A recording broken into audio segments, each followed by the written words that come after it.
السلام عليكم ورحمة الله وبركاته. الله أكبر الله أكبر الله أكبر الله أكبر. أشهد أن لا إله إلا الله. أشهد أن لا إله إلا الله.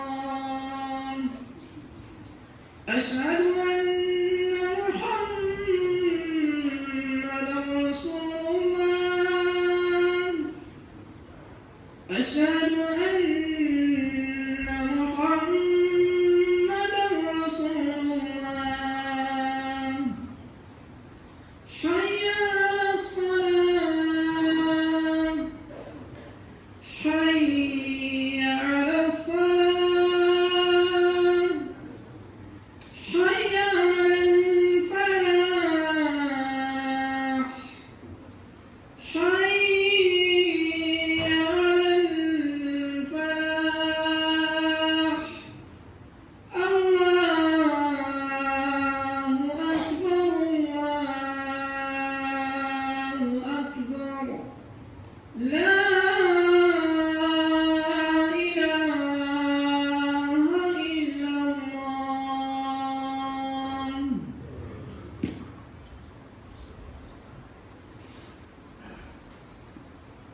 إن الحمد لله نحمده ونستعينه ونستغفره ونعوذ بالله تعالى من شرور أنفسنا ومن سيئات أعمالنا. إنه من يهده الله فلا مضل له ومن يضلل فلا هادي له. وأشهد أن لا إله إلا الله وحده لا شريك له، له الملك وله الحمد، يحيي ويميت وهو على كل شيء قدير. يا رب لك الحمد أنت نور السماوات والأرض وما فيهن، ولك الحمد أنت قيوم السماوات والأرض وما فيهن، ولك الحمد أنت ملك السماوات والأرض وما فيهن. أنت الحق ووعدك حق ولقاؤك حق والجنة حق والنار حق. وأشهد أن سيدنا محمدًا رسول الله. نشهدك يا ربنا أنه قد بلغ الرسالة وأدى الأمانة ونصح الأمة، فكشف الله تعالى به عن هذه الأمة الغمة، وتركنا على المحجة البيضاء ليلها كنهارها لا يزيغ عنها إلا هالك. فاللهم صل وسلم وزد وبارك على هذا النبي الأمي الأمين وعلى آله وصحبه ومن استنى بسنته وقتفى أثره وسار على دربه إلى يوم الدين. يا أيها الذين آمنوا اتقوا الله حق تقاته ولا تموتن إلا وأنتم مسلمون. يا أيها الناس اتقوا ربكم الذي خلقكم من نفس واحدة وخلق منها زوجها وبث منهما رجالا كثيرا ونساء، واتقوا الله الذي تساءلون به والأرحام إن الله كان عليكم رقيبا. يا أيها الذين آمنوا اتقوا الله وقولوا قولا سديدا يصلح لكم أعمالكم ويغفر لكم ذنوبكم، ومن يطع الله ورسوله فقد فاز فوزا عظيما.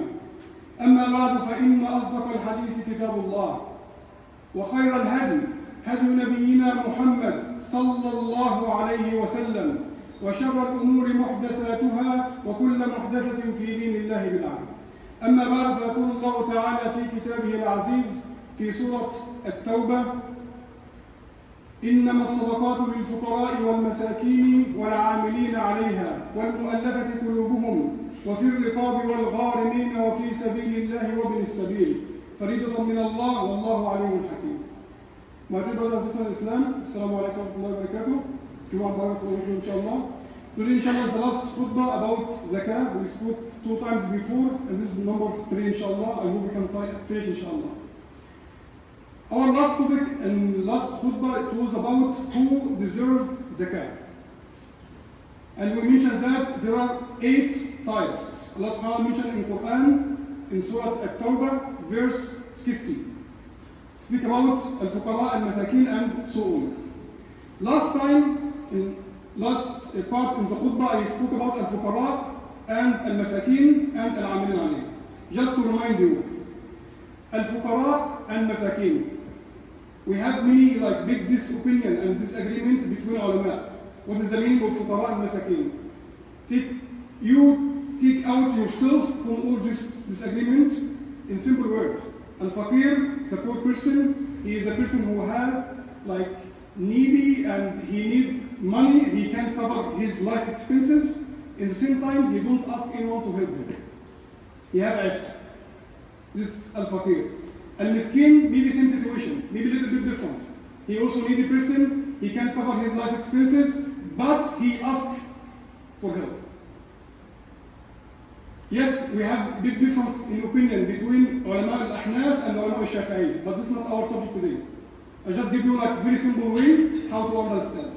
Some person who is needy, who can cover his life expenses. Maybe he have car, but he can't cover his life expenses. I'm speaking about Japan, not other countries. Because maybe other country, if he have car, it means he is a rich person. Here in Japan, doesn't give me any meaning. Even no one can have car here. But maybe he is a poor person. So it's not our subject. Al-amilin alayha is the people who are collecting the zakat. Nowadays, he is a person who is working in some organization. His job is to collect the zakat, not only this, and to give it to the people who deserve it. So we have 2 jobs. First, to collect zakat from the people. Second, to distribute it for the people who need it. That person, how to deal with him, you are not allowed to deal with him personally. Al-amilin alayha, you are not allowed to deal with him personally.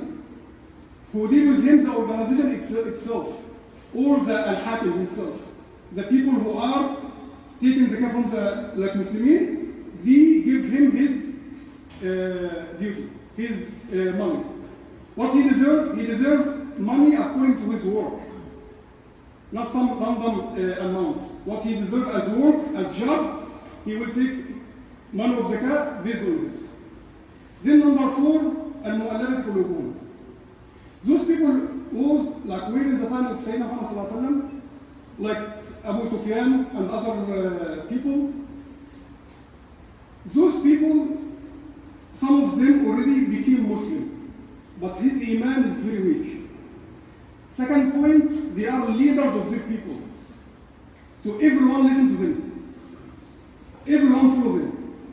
So giving them some money from sadaqah or from zakah, makes them feel much better about Islam. At the time of Sayyidina Muhammad, like Safwan ibn Umayyah, he was kafir until Fath Makkah. Or that time he was against Sayyidina Muhammad.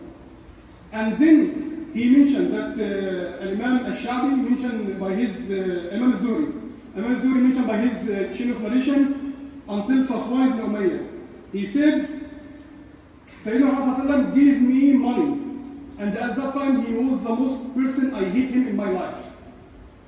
SubhanAllah. You see like this? He says, Sayyidina Muhammad give me money from the Amwal Zakah, the money of Zakah. And at that time, he was the most person I hate him in my life. And he's still giving me money until he became the most beloved person to me. That's the meaning of Al-Mu'allafat. Of course, we have also many opinions from our mazahib, how to deal with this, and are they exist nowadays or not? It's a big issue. So we don't need to go deep in this point. We can skip, and inshallah maybe another event we can explain inshallah with details. Then al-mu'allafat qulubuhum and for riqab. Riqab means those who are slaves. Muslim slave. From the money of zakah, you pay to release him. Then he becomes free person, become hur. Nowadays, we doesn't have those slaves, right? But we have some other parts which can consider in same point وفي الرقاب those people who has been captured by enemies, Muslims have been captured by enemies. You can take from the money of zakah to pay ransom to release them. Again, nowadays we doesn't have slaves, yes, but we still have one type, those people, those Muslims who has been captured by enemies.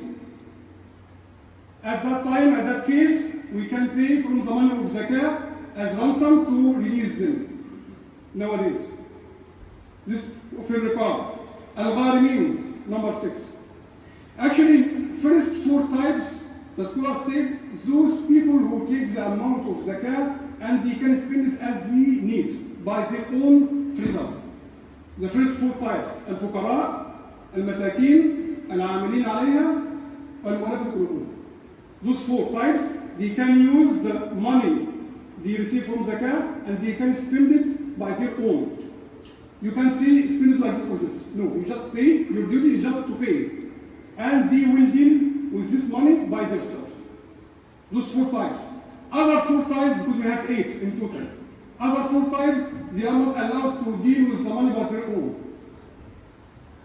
First, for the as I mentioned, the people who are slaves or captured by enemies, you will not give them money. You are giving to the people who are captured, or to the master who has that slave to give him the money to release that person. So actually, this money not going directly for him, it's going for the person who has responsibility for those people. So they can't use it as their own. This is number 5. Number 6, al-gharimin. The person who has debt, like he take money from a person and he will give it back to him when he fixes problem. Actually, scholars say there are 2 types. A person who has debt took money from someone for haram purpose. Like for example, someone needy person and he just borrow some money from someone just to drink alcohol. For example, this is haram purpose. Or to hang out with some girl outside. This is haram purpose. Those people who took debt and borrow money from some other people for haram purpose, they are not included in this ayah. They are out. Anyone who took money for haram purpose, and we will consider him as from al-gharimin, the people who take debt, is not from our types. He is outside of this ayah. He is outside of this category. Then who? We can consider him from the type number 6, al-gharimin. That person who is needy person, and he borrows some money as debt from someone to cover his life, or he wants maybe to make some business or some benefit. This person is okay. Can be considered in this ayah. Second person inside this ayah, also from al-gharimin, the person who makes sulh between people. For example, some big problem happened, and someone makes sulh between them.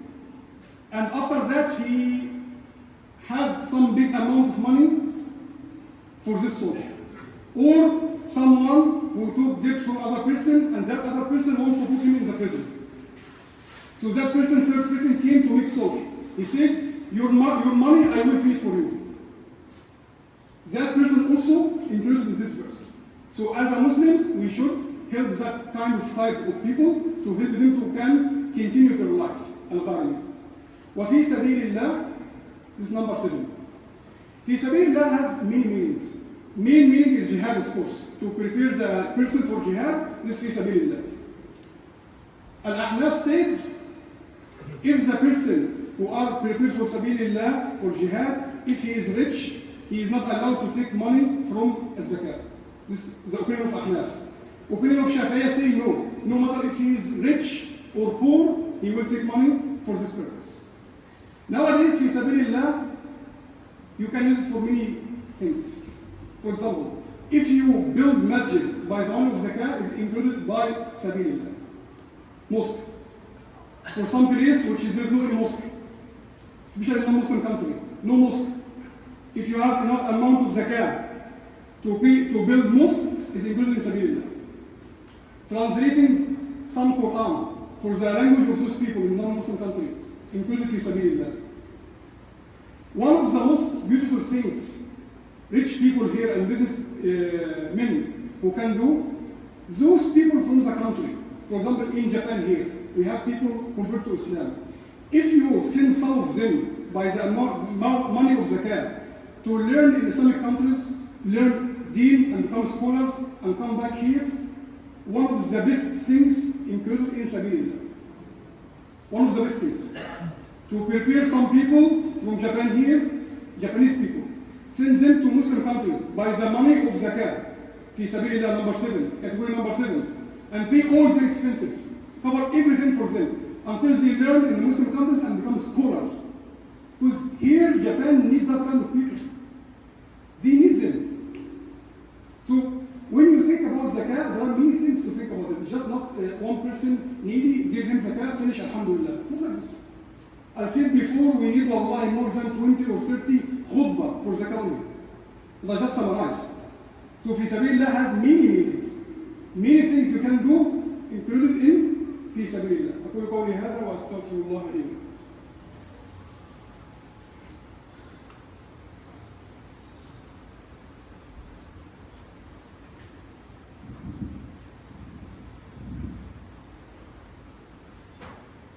الحمد لله رب العالمين والعاقبة للمتقين ولا عدوان إلا على الظالمين وأشهد أن لا إله إلا الله ولي الصالحين وأشهد أن سيدنا محمدا عبده ورسوله الصادق الوعد الأمين عليه أفضل الصلاة وأتم التسليم أما بعد. Last category, وابن السبيل. Number 8. Ibn Sabil is a person who is a traveler. And while he is traveling, he lost everything. His money, his visa, everything. He lost everything. And he can continue to his destination. That kind of people also, from the money of zakat, number 8. Ibn Sabil, you can pay money for him to make him rich, his destination. But, as I mentioned before, we have 4 categories. You can give them the money, he can use it as their freedom. الفقراء المساكين العاملين عليها والمؤلفة قلوبهم. Other 4 times, they are not free to use it as they like. Just for purpose. One of those people who can't use the money by his own, Ibn Sabil. He can't use it, for example, to buy something. Buy hotel or buy anything. No, he just give him the money to just reach his destination. Clear? Give him money to reach his destination. These are like 8 categories with summarization. I didn't get in deep in any one of the types of those 8. Now we have another mas'ala, zakat al-huli. What is zakat al-huli? That accessory which women using for their own, like to be beautiful in front of her husband. What is the outcome about this silver and gold? If the woman using for her own using, for beauty, to become beautiful in front of her husband. We have 2 opinions. First opinion, and mashallah, I see many ahnaf here, and also I see many shafi'iyya here. So take these 2 opinions according to your mazhab, not other mazhab, according to your mazhab. First mazhab, Imam Abu Hanifa. Mazhab Imam Abu Hanifa radiallahu anhu. He said, zakat al-huli, you must pay it. So if women have gold or silver exceed 85 gram, the currency is 24 as the amount of zakat exacted, nisab. Then, after 1 year, she has to pay zakat.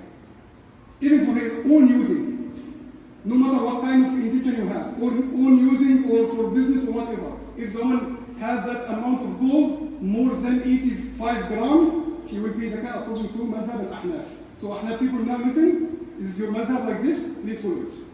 Shafi'iyya, also we have many people here, and even Malikiyya and Hanabila. They said it's not like obligatory to pay zakat for the woman who has like that kind of silver or gold for the purpose of beauty only, like using as accessory only. Then she's not obliged to pay zakat. Otherwise, if any other purpose, she must pay zakat also. So what is the difference between Ahnaf and other mazahib? Only one mazhab. If the woman using for her own, in Ahnaf she must also pay zakat, in our mazhab no. Otherwise, for saving, for business, whatever, she must pay zakat. Not clear, inshallah? Clear?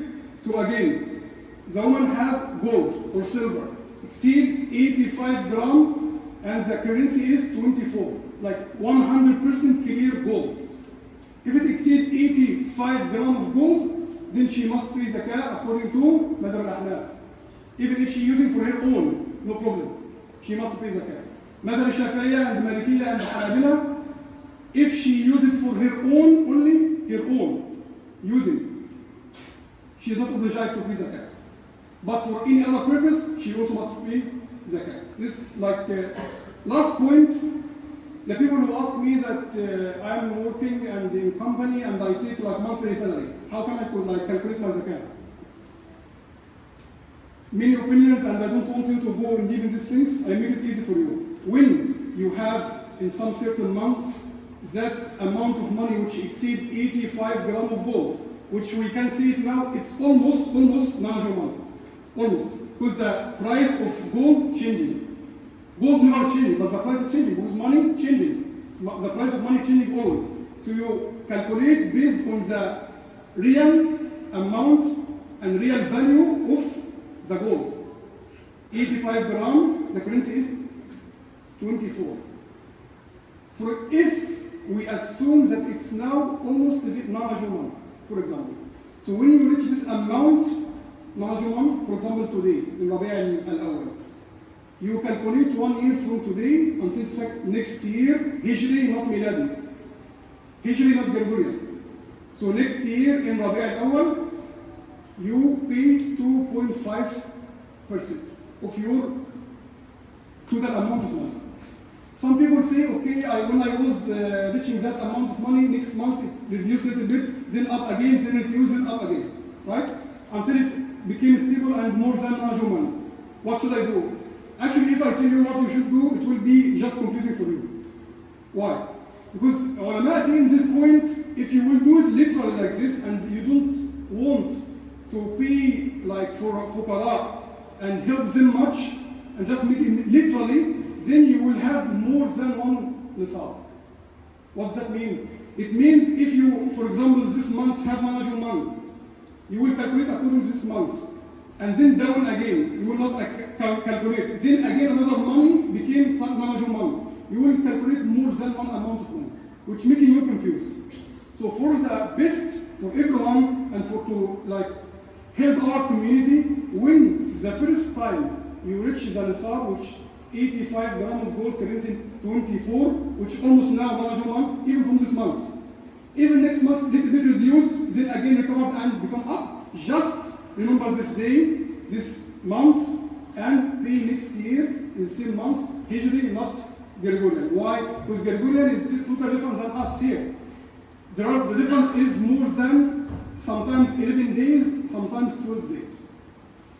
Which means you are not paying the accurate amount of zakat. So you are calculating according to Hijri, not Miladi. If you are paying in Ramadan, then next Ramadan. Rabi' al-Awwal, then Rabi' al-Awwal. Safar, then Safar. Dhul Hijjah, then Dhul Hijjah. Inshallah. عباد الله إن الله وملائكته يصلون على النبي يا أيها الذين آمنوا صلوا عليه وسلموا تسليما اللهم صل على سيدنا محمد وعلى آل سيدنا محمد كما صليت على سيدنا إبراهيم وعلى آل سيدنا إبراهيم وبارك على سيدنا محمد وعلى آل سيدنا محمد كما باركت على سيدنا إبراهيم وعلى آل سيدنا إبراهيم في العالمين إنك حميد مجيد اللهم اغفر للمسلمين والمسلمات والمؤمنين والمؤمنات الأحياء منهم والأموات اللهم تقبل منا إنك أنت السميع العليم وتب علينا إنك أنت التواب الرحيم واغفر لنا وارحمنا إنك أنت الغفور الرحيم عباد الله إن الله يأمر بالعدل والإحسان وإيتاء ذي القربى وينهى عن الفحشاء والمنكر والبغي يعظكم لعلكم تذكرون أقول قولي هذا وأستغفر الله لي ولكم وأقم الصلاة